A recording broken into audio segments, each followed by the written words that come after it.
All right, my friend, the question is, how many more cutting board videos can the internet possibly handle? And the answer is always just one more. That's what we're doing today. I'm gonna take this big pile of sticks, really nice looking sticks in there. I'm gonna turn it into a big pile of epic looking cutting boards. I got a vision and I think they're gonna turn out pretty cool. First few things I gotta do is sort it. Some of it's gotta go through the planer, some of it's gotta get jointed, all of it's gotta go through the table saw. Then I'm gonna mix it all up randomly, take it to the back corner, slop some glue all over it, and then we'll catch up and gauge where we're at from there. So, here we go.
All right, my friend, everything is all mixed up and ready for glue, but before we dive into the gluing, I gotta deal with this. And what this is the top to my glue up table. This whole thing is just nasty and it's not functional anymore. I used to be able to move these rails in and out for different sizes of glue ups. Now they're just kind of gummed up and stuck into place. Got a big curve in it. I kind of am just over this whole thing and it's time to build a new one. And to do it, I'm gonna use this new digital laser tape measure from Milesy, also known as the Xtape 1. All right, the first thing to do is to grab some 2x6s and cut them down to 1 inch shy of 8 feet. I sent them through the planer to clean them up, and then I ripped a straight edge on each one, and then I ran the other side through the table saw to make that edge straight as well. I switched the Xtape from millimeters to inches, which is awesome to be able to do, and to consistently space the cross pieces, I used this other cool feature that takes the overall length and divides it evenly depending on number of spaces I want, which in this case was 5. It gave me the spacing measurement, and as I went along laying out the boards, it displayed a little red arrow to show when I was approaching the next layout mark. Now, I could have just went with the standard 16 or 24 inch on center, but I have OCD tendencies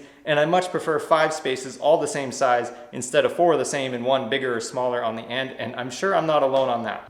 I attached the legs to the frame, connected the legs to each other, and robbed the wheels off my old table, installed them on the new table, and proceeded to flip it over, and now this is a problem I have always struggled with. How to contort my body into an awkward space to get an accurate read on a bent tape measure. This was actually the feature of the Xtape I was most excited to try out because honestly, going from a classic tape to a digital tape, I had my doubts around accuracy. But I took the measurement, I chopped up a sheet of plywood, and after trying to finagle it in, I realized I should have left one of the boards out, but once I got it in, I was pleasantly surprised that this turned out to be one of those rare measure once, cut once situations. The Xtape also has a built-in laser level, which is super handy for a lot of things, but on this particular project, I used it as a visual to hit the supports underneath the plywood without missing, which was nice because backing screws out of plywood can be super annoying.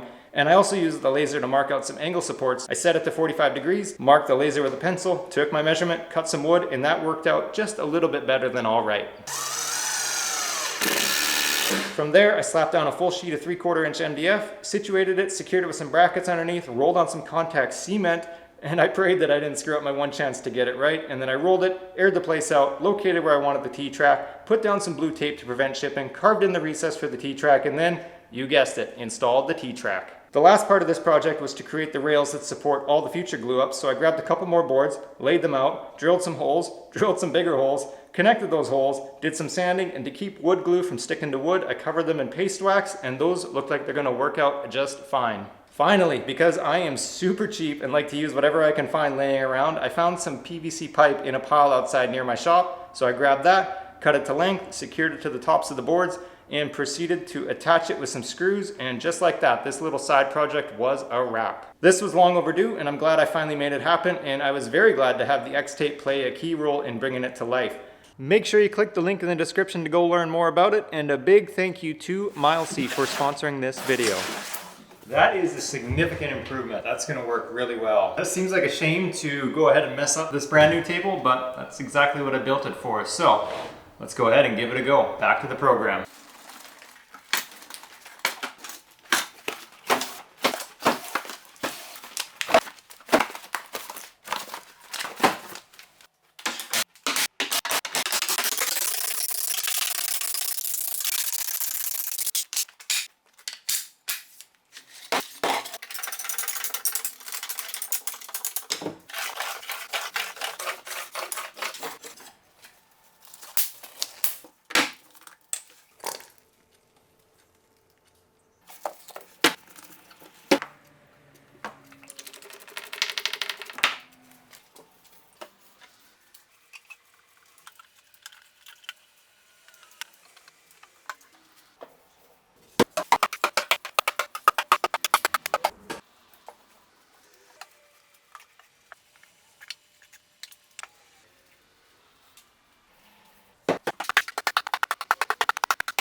Now the question is, how many more clamps does a guy possibly need? And the answer is always just 2 dozen more would have been nice. I actually had to wait a bit and strip some clamps off those panels so I had enough to finish. Now I'm gonna let these sit for a few hours. I'm gonna strip them, I'm gonna scrape the dry glue, I'm gonna send them through the planer, I'm gonna send them through the table saw, I'm gonna mix them up, and then I'm gonna glue them up, and then I'm gonna let them sit overnight. Tomorrow I'm gonna come back, I'm gonna strip them, scrape them, plane them, table saw them, mix them up, glue them up, and hopefully at that point we're good. I hope I don't have to do another round of that on account of the tremendous amount of sawdust this process creates. The more I can keep out of the dust collector in the back, the better. But we will find out more then. I will catch up with you then.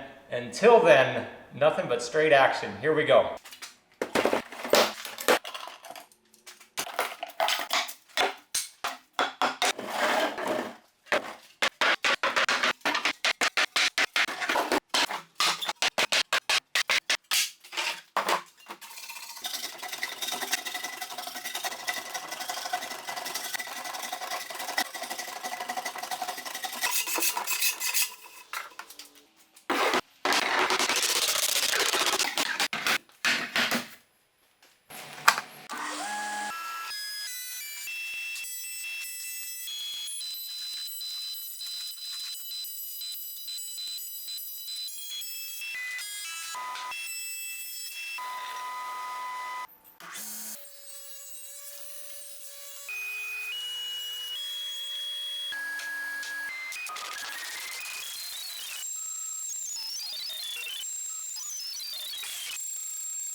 I've got about 2 to 2.5 hours of work left per board to get them all finished up, so 13 boards. I've still got a couple pretty solid work days ahead to get to that point. Sequence of events from here, I'm going to throw them in the router sled, send them through the drum sander, a little bit of orbital sanding, a little bit of router work, a little bit of hand sanding, and finish off with some more orbital sanding, and then we'll put some oil on them and bring them to life, which is the part we are all looking forward to. Until then, the work ahead, not exactly that thrilling, so I'll compress the next couple days into, I don't know, like 30 seconds. Here we go.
At the beginning of all this, I mentioned I had a vision for what I wanted the pile of sticks to turn into, and I gotta say, I think I did it. I think I achieved what I set out to do. Basically, I was going for a scattery, chaotic, book-matched, scrap wood kind of look.